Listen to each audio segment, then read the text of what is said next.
To target high quality fruit, strategic crop load management practices are currently being investigated in design field experiments at Tatura in the Stonefruit Experimental Field Laboratory.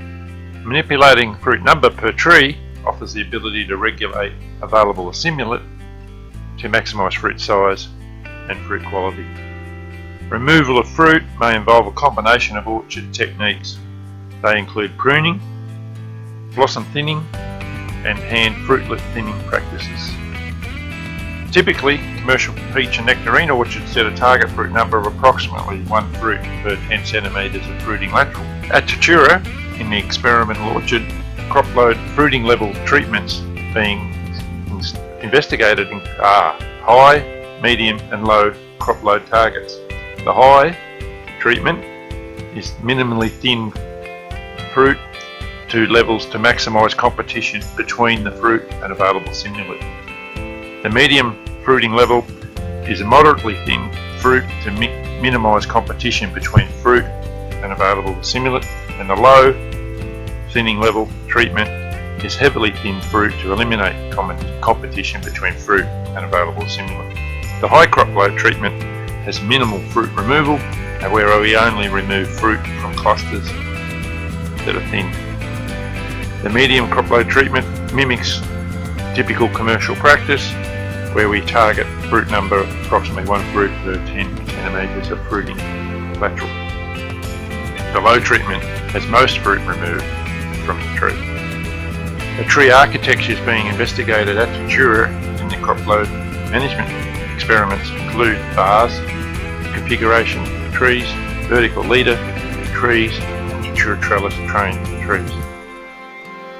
The crops being studied include nectarine, peach, apricot and plum.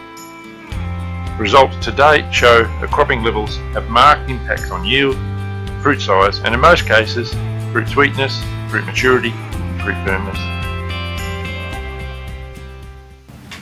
The results from the 2016-17 season for nectarine rose bright early season cultivar under different crop load regimes can be seen in these two data graphs.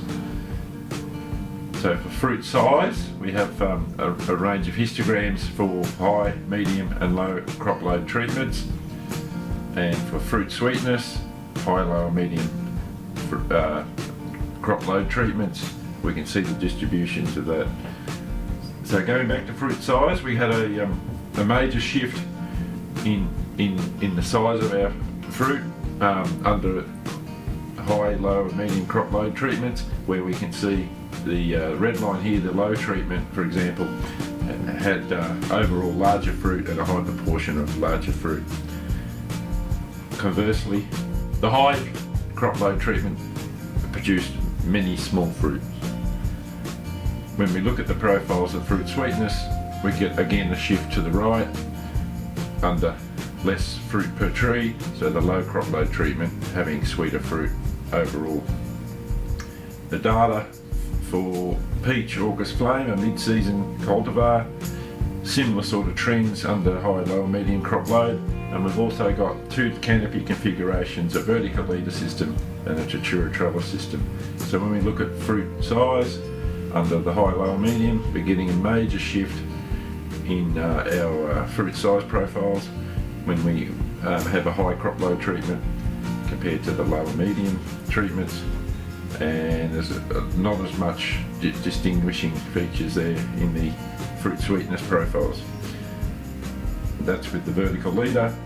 Similar sort of trends in the Tatura trellis under high, low or medium crop load, where the high crop load had smaller fruit and not as sweet.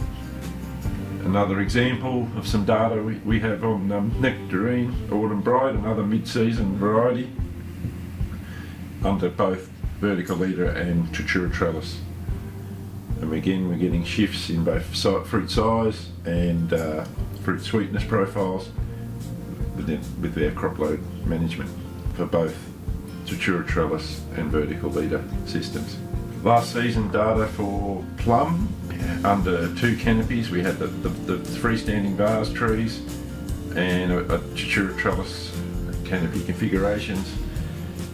For the vase, the fruit size differences were less distinguished, and similarly fruit sweetness was very similar under the three regimes of crop load. Under the Tatura trellis, however, we definitely got major shifts in fruit size profiles when we went from high fruit number per tree to the medium and low levels, and it looks like we're getting an improvement in our sweetness percentages as well. Similar canopy configurations under Apricot. Last season we had a vase system compared to a Tatura trellis system under high and medium crop loads. Again, similar story. We have a shift in fruit size profile as we have less fruit per tree, but not much change in fruit sweetness, and that occurred also in Tatura trellis as well as the vase. Overall, fruit thinning and tree management strategies for improved fruit quality include adjusting crop load to maximise fruit size and fruit sweetness when economically viable, i.e. if financial returns are higher for better quality fruit. Early thinning when fruit diameters are equal less than 15 millimetres in size is a good practice to maximise cell number in the fruit and flesh, and thus final fruit size at harvest.